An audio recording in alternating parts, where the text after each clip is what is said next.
तुर्की में शदीद नौयत का ज़लज़ला आने की वजह कुदरती अमर था या फिर टेक्नोलॉजी की मदद से छेड़छाड़। ये एक सवालिया निशान है जो आप जानेंगे इस वीडियो में। अस्सलामु अलैकुम, आप देख रहे हैं ए फार अब्दुल और मैं हूं अब्दुल्ला। सामहीन, जैसा कि आप लोग खूब जानते हैं, 2 दिन कबल तुर्की और शाम में शदीद नौयत का ज़लज़ला आया जिससे जानी और माली नुकसान हुआ। इसके पीछे की वजह जानने से पहले ज़रूरी है कि आप ये जानें साइंस की नज़र में ज़लज़ले क्यों आते हैं और इनकी वजूहात क्या होती हैं। नाजरीन, सबसे पहले बात करते हैं ज़मीन की साख्त के बारे में। ज़मीन 4 लेयर्स पर मुश्तमिल होती है, जिनमें सबसे ऊपर वाली लेयर को क्रस्ट कहा जाता है। ये ज़मीन का वही ऊपरी हिस्सा है जो हमें दिखाई देता है। इसके बाद दूसरी तह आती है जिसको मेंटल कहा जाता है। इस हिस्से में कई तरह के पत्थर पाए जाते हैं और इस हिस्से की थिकनेस बाकी तमाम लेयर से ज्यादा होती है। इसके बाद ज़मीन की आउटर कोर और इनर कोर शुरू हो जाती है। लेकिन आप जानकर हैरान होंगे, ज़लज़ले या फिर अर्थक्वेक ज़मीन की बालाई तह क्रस्ट में होने वाली तब्दीलियों की वजह से आते हैं। ज़मीन की इस बैरूनी तह में ऐसी प्लेट्स पाई जाती हैं जिन्हें टेक्टोनिक प्लेट्स कहा जाता है। ये प्लेट्स दरअसल बड़े बड़े ठोस पत्थरों की स्लैब्स होती हैं। इन प्लेट्स की कई अकसाम होती हैं। लंबाई के हिसाब से एक एक स्लैब्स लाखों स्क्वायर किलोमीटर तक फैली होती है। अब आते हैं ज़लज़ले क्यों आते हैं। सामीन, आपको मालूम होगा, ज़मीन के इनर कोर यानी अंदरूनी कुर्रा में पिघला हुआ मादा मैग्मा मौजूद होता है। ये मादा एनर्जी खारिज करता है जिसके बायस ज़मीन की प्लेट्स में हरकत पैदा होती है, जिससे ये प्लेट्स एक दूसरे के साथ टकराती रहती हैं और एक दूसरे की तरफ सरकती रहती हैं। और बाज़-औक़ात ऐसा होता है इन प्लेट्स के किनारे एक दूसरे में फंस जाते हैं। अलबत्ता बाकी प्लेट्स हरकत करती रहती है,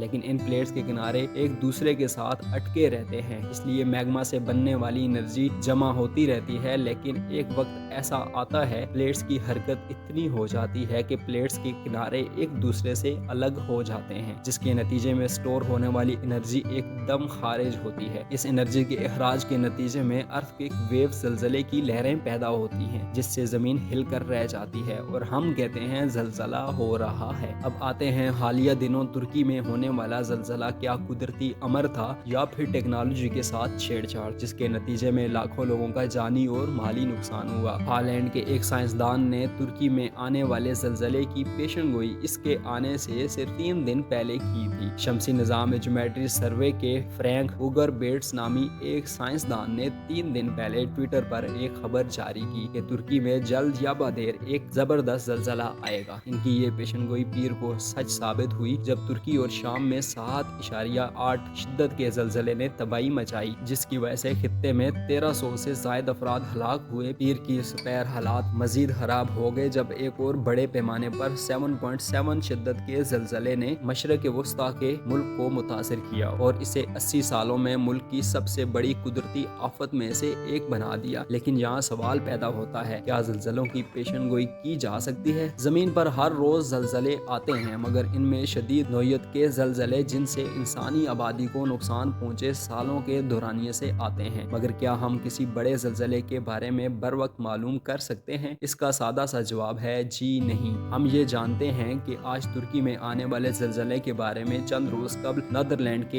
एक खुद साख्ता साइंसदान ने पेशन गोई की थी। ताहम वो इससे कबल 2015 में कैलिफोर्निया में एक बड़े ज़लज़ले की पेशन गोई कर चुके हैं, जो गलत साबित हुई। इंसानी दिमाग महज वो देखता है जो वो देखना चाहता है। इसे सिलेक्शन बाइस कहा जाता है, मगर साइंस इससे बरक्स है। साइंस में फिलहाल ऐसा कोई तरीका मौजूद नहीं जिससे बर वक्त और ख़ास जगह पर एक बड़े ज़लज़ले की सही पेशन गोइयाँ की जा सके। अलबत्ता साइंसदान ये ज़रूर बता सकते हैं कि किसी इलाके में मुस्तकबिल करीब में कोई ज़लज़ला आने का इम्कान है। ये पेशन गोई किसी खास इलाके में ज़मीन की सतह के नीचे टेक्टोनिक प्लेट्स में गैर मामूली हरकत से मालूम होती है, या वो इलाके जहाँ आतिशफ़शां पहाड़ों की बेताद हो, जैसे कि आइसलैंड, जहाँ हुकूमत की जानब से किसी आतिशफ़शां के फटने या गैर मामूली हरकत की सूरत इस इलाके की आबादी को वहाँ से इनखला का हुक्म जारी किया जाता है। अलबत्ता साइंस के ज़रिए आज हम ये मालूम करने की कोशिश कर रहे हैं कि ज़मीन या ज़मीन की फ़ज़ा में किस तरह की तब्दीलियाँ हमें आने वाले ज़लज़ले के बारे में बता सकती हैं। इस हवाले से एक मॉडल जिससे ज़लज़लों के बारे में करीब 80% दुरुस्ती से मालूम किया जा सकता है, वो ज़मीन की फ़ज़ा के ऊपरी हिस्से, जिसे आइनोस्फेयर कहा जाता है, में गैर मामूली बदलाव को जानकर बताया जा सका है कि ज़लज़ला आने का इम्कान है। आइनोस्फेयर ज़मीन से ऊपर 80 से 1000 किलोमीटर तक फ़ज़ा का वो हिस्सा है जहाँ सूरज की ताबकारी से फ़ज़ा में मौजूद गैस के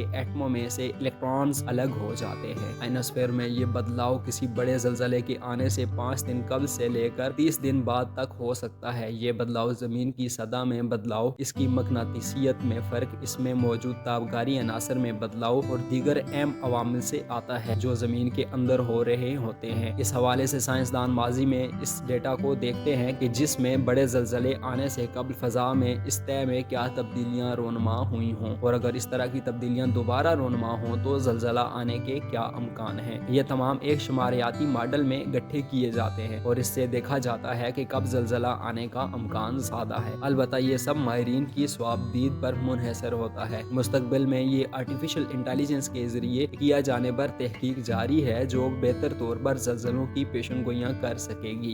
इस बात का कभी अमकान है कि साइंस मुस्तकबिल में बर वक्त ज़लज़लों की पेशनगोइयाँ करके लाखों इंसानी जानों को इस कुदरती आफात से महफूज रख सकेगी, जैसे कि माजी में साइंस ने करोड़ों इंसानों को तूफ़ानों, सैलाबों और दीगर कुदरती आफात से बर वक्त आगाह करके उनकी जानें बचाईं। उम्मीद करता हूँ वीडियो आपको पसंद आई होगी और मज़ीद अच्छी वीडियोस देखने के लिए चैनल को सब्सक्राइब कर दें ताकि नए आने वाली वीडियोस आपको बर वक्त मिल सकें। अल्लाह हाफिज़।